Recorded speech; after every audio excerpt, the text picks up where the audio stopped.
6 महीने में दबा के रिवीजन करता था, तो 1.5 से 2 साल में वो एकदम पेपर में पहली बार देने के लिए तैयार हो जाता था। अब वही स्मार्ट स्टडी हम उस काम को 6 महीने में करा दे रही है। इंक्वेस्ट, जानने की एक होती है ना, जिज्ञासा होनी चाहिए। जिज्ञासा अपने अंदर जमाइए तो चौथी चीज होगी। और 5वीं कहती है विश्वास रखिए। थोड़ा सा इशू तो है वो लैंग्वेज का, क्योंकि इंग्लिश में उनकी व्याख्या ठीक थी और हिंदी में थोड़ी सी ट्रांसलेशन प्रॉब्लम थी। टेस्ट सीरीज दी है, नहीं दिया, आपने उसका चिपका दिया कि जी मेरे यहाँ से पढ़ा था, लेकिन उसका तो रिजल्ट ही नहीं बन रहा आजकल हिंदी माध्यम के। तो मतलब सोचने वाली आवाज भी नहीं उठा रहे आप लोग। सेल्फ स्टडी आपके अंदर इंक्वेस्ट, जिज्ञासा का जन्म देती है। और जिज्ञासा एक कहते हैं पुराने जमाने में गुरुकुल टाइप में व्यक्ति को जिज्ञासु बनाया जाता था। सेल्फ स्टडी को इस तरह से बना रहे हैं कि आप 15 अखबार न लें, आप हमारी वेबसाइट पे जाएं फ्री आराम से। Hello everyone, welcome to student. तो अभी हमारे साथ हैं एग्जामपुर के ऑनर विवेक सर। तो आज हम विवेक सर से जानेंगे कि जो अभी यूपीएससी का एग्ज़ाम आया आज प्रीलिम्स का, उसमें क्या उनका कहना है, किस प्रकार का एग्ज़ाम था, टफ था या नॉर्मल था, और एग्जामपुर ने इस एग्ज़ाम के लिए जो कोर्स निकाले थे उनका किस प्रकार से योगदान रहा। और जैसे कि मुखर्जी नगर में तमाम प्रकार की कोचिंग इंस्टीट्यूट हैं जो कि लाखों फीस चार्ज करते हैं, तो क्या आज के एग्ज़ाम को देखकर वो लाखों फीस जायज़ है। तो इन सब बातों को हम तमाम प्रकार की बातों को इस वीडियो में कवर करेंगे। तो अभी तक आपने चैनल को सब्सक्राइब नहीं किया तो चैनल को सब्सक्राइब कर लीजिए, इस वीडियो को लाइक करें। सर, सबसे पहले तो आपको ये बताइए कि आज जो एग्ज़ाम्स आया प्रीलिम्स का, तो उसके बारे में बताइए कि आपका क्या रिएक्शन है, किस प्रकार का एग्ज़ाम था आपके अकॉर्डिंग। सर, इस बार का जो एग्ज़ाम हुआ है प्री का, वो एक बहुत ही मतलब जैसे एक आईएएस बनने के लिए, एक एडमिनिस्ट्रेटर बनने के लिए होना चाहिए ना, एक अच्छे लेवल का थोरोलो जानकारी। मतलब कि आप अपने जिले को लीड करोगे, आप अपनी टीम को लीड करोगे, जहाँ भी जो भी पोस्ट पर आप होगे वो ए ग्रेड की पोस्ट होती है, लीडर की पोस्ट होती है एक तरीके से।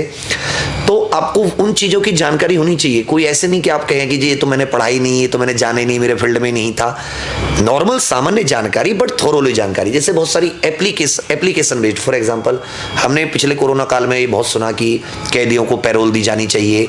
अब पैरोल के नियम ही हमको नहीं पता कि पैरोल क्या होती है, तो इस बार उसने पैरोल को पकड़ लिया।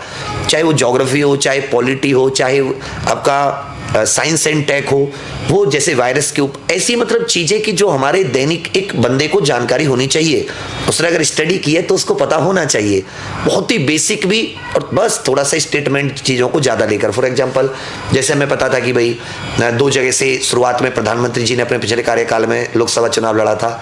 इस बार अगर देखें तो राहुल गांधी जी के हारने के ऊपर जो अमेठी में हारे थे 2019 में, वो पिछले साल से भी बहुत ज़्यादा चर्चा में रहा कि अमेठी से हार गए, वहाँ केरल पहुँच गए। तो इस तरह से उसने वहीं से क्वेश्चन ले लिया कि भाई कितनी सीटों से आप मैक्सिमम चुनाव लड़ सकते हैं। तो कहने का अर्थ क्या था, और बहुत ही इनडायरेक्टली घुमा के कि व्यक्ति सोचे कि भाई राज्य की मतलब कहने का अर्थ था कि वो कहती है, यूपीएससी आज कहती है भाई देखो तमीज से पढ़ो। पहली बात वो कहती है कि अब तमीज से पढ़ना शुरू कर दो। दूसरी बात वो कहती है कि जो नोट्स वगैरह पे तुम लोग डिपेंड हो, जो तुम दूसरों पे निर्भर हो रहे हो, जो आपको कहते हैं कि 20 घंटे का मैटर लो जी, एक घंटे में ले लो, ये सब कचरा कर देंगे आपके दिमाग को, क्योंकि वो आपको एक लिमिट में सोचने के लिए मजबूर कर देते हैं। वो कहते हैं स्मार्ट स्टडी करो। अब स्मार्ट स्टडी में हम क्या करते हैं, अंदर तो जाते ही नहीं, ऊपर से सबके बारे में हमें पता होता है, सबको पता है कि उपचुनाव होते हैं, 2 सीट से होते हैं, पैरोल भी होती है। वो स्मार्ट स्टडी है सर, जो हमें ये सोचने के लिए मजबूर नहीं करती कि इसके पैरोल में एक्चुअल में नियम क्या होते हैं, पैरोल, बेल और जो परिवीक्षा होती है, प्रोबेशन होती है, उसमें अंतर क्या है। तो स्मार्ट स्टडी ने हमको डुबो दिया। मतलब वो पहले क्या होता था कि व्यक्ति पूरी थोरोली अध्ययन करता था अपनी चीज़ों का, साल भर 6 महीने 1.5 साल देता था। उसके बाद में वो अपना उस 6 महीने में दबा के रिवीजन करता था, तो 1.5 से 2 साल में वो एकदम पेपर में पहली बार देने के लिए तैयार हो जाता था। अब वही स्मार्ट स्टडी हम उस काम को 6 महीने में करा दे रही है। तो सर समय तो हम उतना ही दे रहे हैं, तो जाहिर सी बात है जो 2 साल अगर हम 6 महीने में करेंगे तो वो हमारे टॉपिकों को छोड़ेंगे। तो दूसरी बात उसने कह दी कि स्मार्ट स्टडी को साइड में रख दो, पहले करो हार्ड स्टडी, चीजों को जानो, तब स्मार्ट स्टडी करना अपने आप। तीसरी चीज वो कहते हैं डिपेंड मत हो, कि आप दूसरों पे डिपेंड है कि उनके नोट्स, आप चीजों को समझिए, चीजों की एक अपने दिमाग में एक व्याख्या उत्पन्न कीजिए। हर चीज में क्यों होना चाहिए आपके मन अंदर से एक इंक्वेस्ट, जानने की एक होती है ना, जिज्ञासा होनी चाहिए। जिज्ञासा अपने अंदर जमाइए तो चौथी चीज होगी।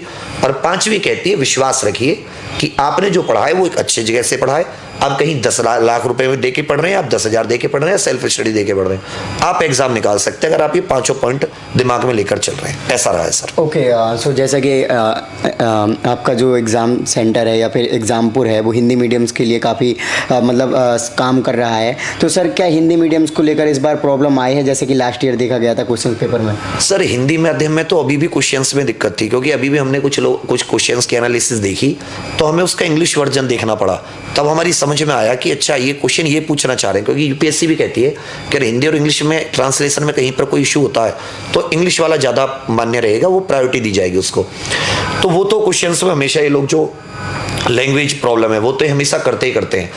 हालांकि ये थोड़ा सा कंटेंट का वो कह लीजिए, वरना मतलब अभी भी हम लोगों ने जैसे हिंदी माध्यम में अच्छे से हमारा एक्चुअल में हमारा हिंदी और इंग्लिश दोनों होता है, पर हिंदी में हम लोग थोड़े ज़्यादा पहचाने जाते हैं। पर मैं बताऊं, मैं बहुत सारे बच्चों के कॉल्स मैसेज में भी आपको दिखाऊंगा, जब आप इसमें चाहें तो देखना, तो उनका हमारे पास रिव्यूज़ आए हैं कि सर पेपर बहुत अच्छा हुआ, इंग्लिश माध्यम वालों का भी, हिंदी माध्यम वालों का भी।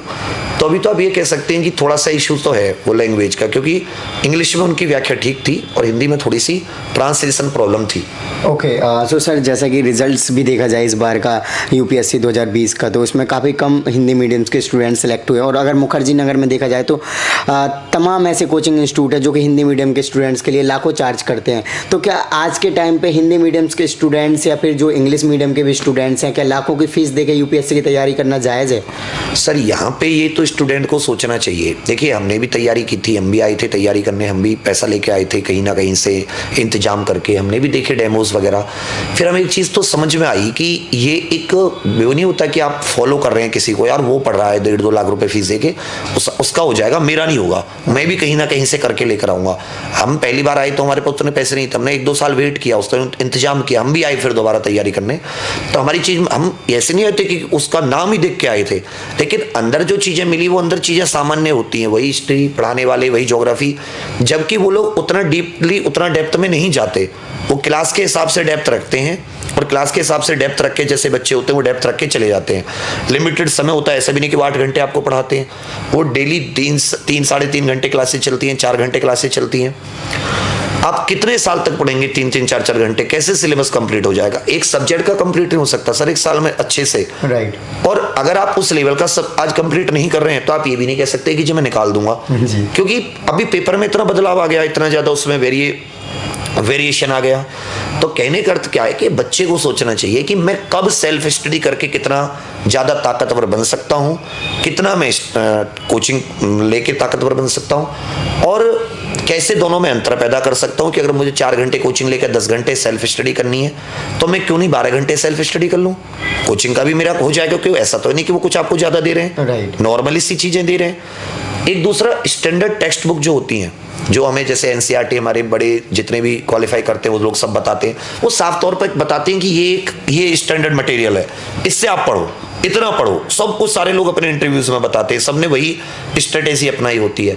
लेकिन फिर भी हम वहीं जाके खड़ा हो जाते हैं, उन्हीं के लाइनों में लगते हैं, एडमिशन कराते हैं, 300-400 की भीड़ होती है, कोने में हम भी कहीं पड़े रहते हैं, आगे कभी नंबर आ गया तो ठीक है बैठने का, कोने में पड़े रहते हैं, टीचर आता अपना बाँच के चले जाते हैं, कोई एप्लीकेशन नहीं, मतलब किसी चीज़ का वो कोई एप्लीकेबल यूज नहीं कि भाई ये कॉन्सेप्ट पढ़ रहा हूँ तो ये इस तरीके से भी पूछा जा सकता है, वही पुराना ढर्रा, वही पुरानी सारी चीज़ें। तो मेरे विचार में, और ना फिर आप रिजल्ट दे रहे, सबसे बड़ी बात है रिजल्ट भी तो नहीं दे रहे, राइट। भाई अगर आप ऐसे 25 संस्थान है जो एक ही व्यक्ति का फोटो लगा दे, उसने आपके यहाँ से पढ़ाई की है नहीं की है, टेस्ट सीरीज दी है नहीं दी, आपने उसका चिपका दिया कि जी मेरे यहाँ से पढ़ा था, लेकिन उसका तो रिजल्ट ही नहीं बन रहा आजकल हिंदी माध्यम के। तो मतलब सोचने वाली आवाज भी नहीं उठा रहे आप लोग। एडमिशन लेकिन याद रखिए, एडमिशन पहले से ज्यादा हो रहे हैं, राइट। हर साल मुझे लगता है कि लोग 5,000-6,000 एडमिशन ज्यादा लेते हैं। तो इस समय तो सर बच्चे को स्वयं को अपने कुछ और समझदार लोगों से विचार करके तभी कुछ डिसीजन लेना चाहिए, अन्यथा उसका समय बर्बाद होगा। पैसे तो चलिए कोई बात नहीं, कमा लेगा, लेकिन जो उसके 1-2 साल समय बर्बाद होगा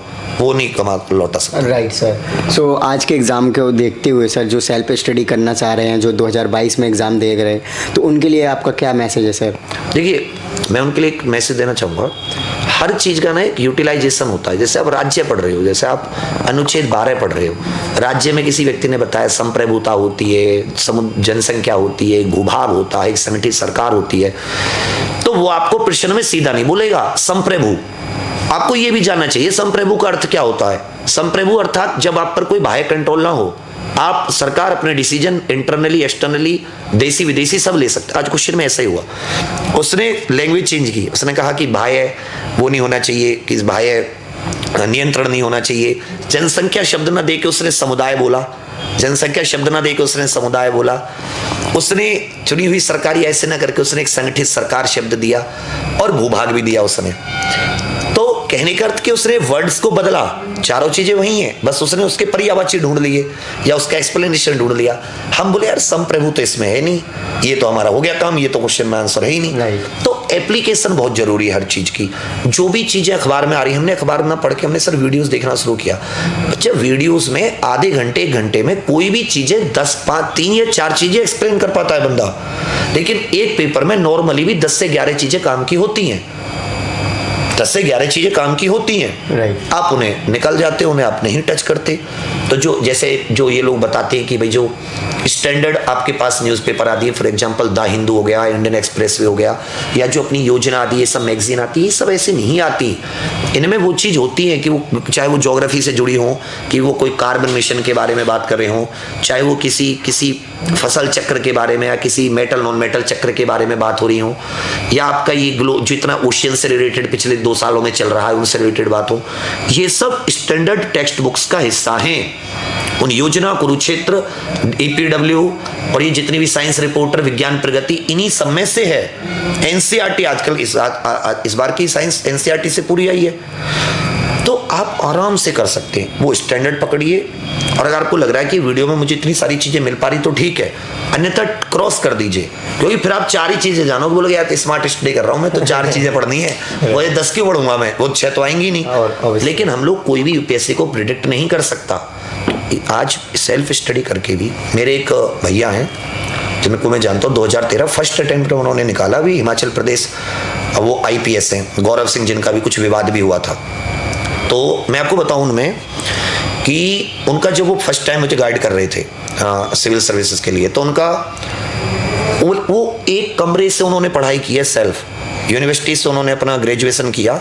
उसके बाद में नोएडा, ग्रेटर नोएडा रह के, मतलब बताते उन्होंने एक कमरे से अपना, मतलब उसी को अपना उन्होंने आधार बनाया, अपनी सेल्फ स्टडी को उन्होंने इतना तगड़ा आधार बनाया कि 1-1.5 साल में इतना बेहतरीन सिलेबस कवर हुआ, इतनी सारी, क्योंकि जब आप सेल्फ करोगे तो आपको जानने की जिज्ञासा, वहां से जिज्ञासा होती है। अब मैं पैरोल पढ़ रहा हूं तो मेरे जानने का मन करेगा ये पैरोल क्या चीज होती है, और मैं किसी की वीडियो देख रहा हूँ, मैंने तो द हिंदू छुआ नहीं, तो मुझे पता ही नहीं कि पैरोल भी आया होगा कुछ चीज, तो मैं कहाँ चला गया, मैं सिर्फ वीडियो में गया, वीडियो में भी मुझे नहीं बताया उस बंदे ने पैरोल क्या होता है, तो मेरा क्या होगा फिर, मुझसे तो वो चीज छूट गई ना, जिज्ञासा तो रही नहीं। तो सेल्फ स्टडी आपके अंदर इंक्वेस्ट, जिज्ञासा का जन्म देती है, और जिज्ञासा एक कहते हैं पुराने जमाने में गुरुकुल टाइप में व्यक्ति को जिज्ञासु बनाया जाता था।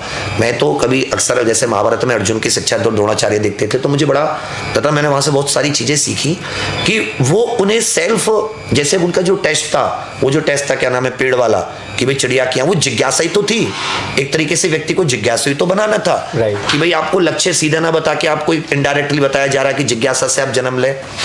तो आजकल सेल्फ स्टडी भी बहुत बढ़िया हो सकती है। ओके, सो सर, जैसे कि मुखर्जी नगर में मैं जाता हूँ तो देखता हूँ कि एग्जामपुर के काफ़ी पोस्टर, बैनर, पैम्पलेट्स वगैरह लगे, तो क्या सर आपका ऑफलाइन को लेकर क्या सीन है सर? सर ऑफलाइन को लेकर तो अभी हमारा नहीं है, क्योंकि देखिए ऑफलाइन में क्या है कि आपके पास जो इंफ्रास्ट्रक्चर होता है उसका खर्चा बहुत बढ़ जाता है।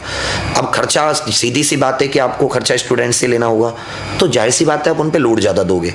जो चीज़ हम लोग ऑनलाइन अच्छे से 10,000 रुपये में, उसमें भी EMI, 10-15 हज़ार रुपये में, और उसमें भी EMI क्या 12 महीने में दे सकते हैं ना, दीजिए।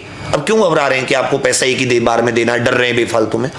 आप इतने कैपेबल हैं कि आप छोटे मोटे भी अगर अपना ट्यूशन व्यूशन भी 2-3 घंटे पढ़ाए तो आप आराम से 4-5 हज़ार रुपये महीने निकाल सकते हो। उस 4-5 हज़ार रुपये में से आप पढ़ाई का भी 1,000-1,200 रुपये दे सकते हो। तो अगर हम ऑफलाइन जाते तो हमें वही चीज़ कम से कम 70-80-90 हज़ार रुपये में पक्का करनी पड़ेगी, क्योंकि वो उसके उस तरीके के खर्चे बढ़ ही जाते हैं चीज़ों को लेकर। तो मेरा यही है, फिर वही सारी बात आ जाती है, बच्चा 3-4 घंटे से ज़्यादा पढ़ने के लिए रेडी नहीं होगा कि जब मैं तो सेल्फ स्टडी भी करनी है, फिर कोचिंग क्यों आना। तो कोई भी चीज़ होगी वो 6-7-8 घंटे जब तक आप डेली उसे नहीं दे रहे, 1 साल तक अच्छे से नहीं दे रहे, वो आप कवर नहीं होगा उतना। तो वो सब क्या है कि अभी मामला उसमें जन्म ले रहा है, मतलब वो फिर हमारे ही विचारों में, बच्चों के विचारों में क्या जा रहा है, वो मतलब डबल वो आ जा रहा है, दोनों विरोध हो जा रहे हैं। तो हमने क्या कहा कि अभी हम आपको ऑनलाइन जहां भी आप हैं आपका, फिर हमें तो चलो ये बच्चे ने फीस दे दी, वो खर्चा बढ़ा। बच्चा जो दिल्ली वगैरह आके रहता है सर, वो बहुत खर्चा है, आपने तो देखा ही होगा। ये खर्चा एक्स्ट्रा बढ़ जाता है, वो एकदम अवसाद में आ जाता है। आजकल इतने ज्यादा डिप्रेस हो रहे हैं सिविल सर्विस की तैयारी, हिंदी माध्यम में तो बहुत ज्यादा, उसको रिजल्ट ही नहीं दिख रहा पहली बात तो। बट वो दौड़ है तो दौड़ना तो है ही उसे इस दौड़ में, क्योंकि उसकी एज हो जाएगी अगर वो दौड़ेगा नहीं, कोचिंग नहीं करेगा, पढ़ेगा नहीं तो। और फिर जब उसके पास खर्चे नहीं उठा पाता, घर से पैसे नहीं आ पाते, या कभी कोरोना में कोई ऐसी चीज हो जाती है, घर में कुछ दिक्कत, तो अवसाद आ जाता है, डिप्रेशन। ऐसा सोचिए कि जो पैसा है ना आज की तैयारी में, वो जो बच्चे का आधा 90% जो असफल होने का कारण है वो अवसाद है। जो उसके दिमाग में प्रेशर है ना अगले महीने की 5,000 रुपये 6,000 रुपये रूम के, लाइब्रेरी का, किताबों का मैं कहाँ से लाऊंगा, मांगना पड़ेगा सबके सामने। एक आध व्यक्ति खाना नहीं खाया तो वो दिमाग में रोना सा आ जाता है, हमने सब झेला है सर। वो भी एक बहुत बड़ा कारण है जो बच्चे को आज रिजल्ट नहीं आ रहा। वो पढ़े या वो अपनी चीज़ों को देखे, पैसे ऑनलाइन इस सबको दूर कर सकता है। अरे नहीं आपके पास नेट, किसी रेलवे स्टेशन पे जाके बैठ जाओ, नेट तो है ही, वाईफाई तो है ही, पढ़ना शुरू करो, अपना रास्ते ढूंढ लेते हो कम पैसे में। आप 2-3 घंटे 4 घंटे पढ़ा लीजिए, 2-3 घंटे अगर ट्यूशन पढ़ा लेते हैं तो आप ऐसा समझिए सर हमने ट्यूशन पढ़ा के सब कुछ किया अपना आज तक, तो 2-3 घंटे भी अगर आज आप ट्यूशन पढ़ा रहे हैं तो आप आराम से 6-7 हज़ार रुपये कमा सकते हैं। 6,000 रुपये में से 2,000 अपनी पढ़ाई पर, 4,000 अपने रहने खाने पर। ये गांव छोटे मोटे शहर में भी होगी तो भी आप 6,000 रुपये ट्यूशन पढ़ा के निकाल सकते हैं। Right sir. तो ये थोड़ा सा है, तो अभी तो हम ऑफलाइन में नहीं है, अभी तो हमारा पूरा ध्यान 2022-2023 के ऊपर है। अभी हमारे 2 वर्ष ये पाठ्यक्रम और 1 वर्षीय पाठ्यक्रम, साथ साथ ऑप्शनल के कुछ पाठ्यक्रम है, वो सारे हम लोग लेकर आएंगे पूरी तरीके से ऑनलाइन, कम चीज़ों में, कम फीस में, अवसाद रहित रहकर जिज्ञासु बनाने की कोशिश। ओके सो सर मैंने लास्ट टाइम ही वीडियो बनाई थी आपके यहाँ एग्जामपुर के जो यूपीएससी का हिंदी मीडियम का चैनल था, तो सर क्या आप और अपग्रेडेशन किया है अपने कोर्सेज वगैरह में? हाँ, ये आपने बहुत अच्छा क्वेश्चन पूछा। तो मैं आपको बहुत ही गर्व हो रहा है कि मैं आपको ये बताऊं सर कि पहले हमारे पास अलग से वेबसाइट नहीं थी। इस बार exampureias.com करके वेबसाइट है। मैं आप सभी से कहूँगा कि आप उस वेबसाइट पर जाएं। अभी तो सबसे पहले उस पर स्कॉलरशिप टेस्ट है, कल 11, 12, 13, 14 मतलब इस पूरे महीने स्कॉलरशिप टेस्ट चल रहा है हमारे अगले बैचेस के लिए, वो जरूर लीजिए।